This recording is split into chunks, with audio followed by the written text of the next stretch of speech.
By die poort van ons verwagting, by die drempel van ons nood, sit ons dikwels stil en wag ons, vasgevang deur pyn en brood.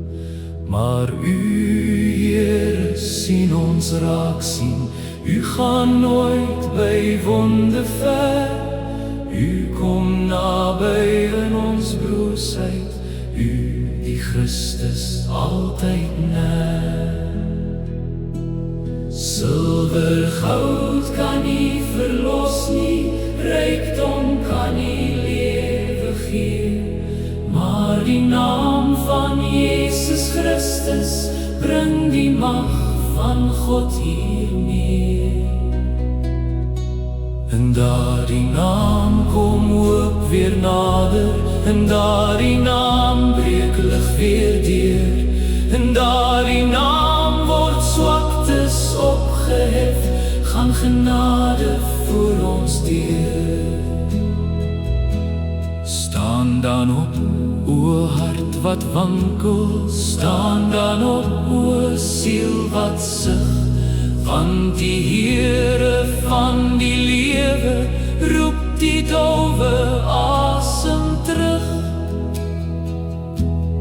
Hy wat eens aan kruis gelei het, hy wat uit die graf verrys, spreek nog steeds sy lewe oor ons, waardig is sy heilige prys.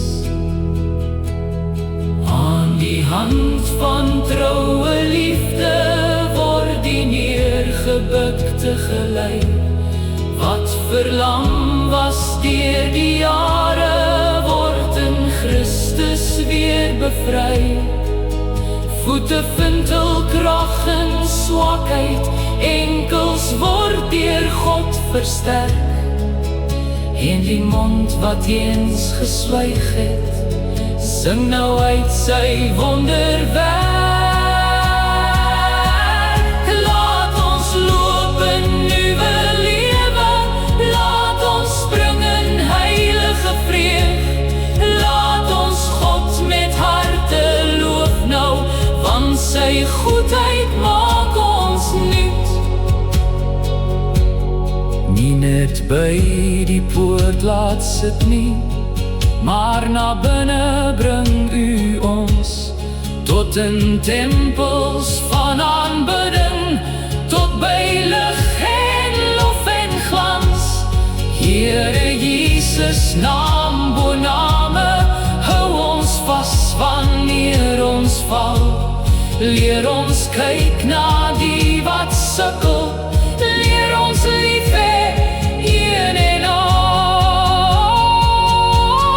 Laat U kerk nie bloot verbygaan, waar die seer kry langs ons lê, maar met woord en daad getuig, Here, U alleen kan redding gee.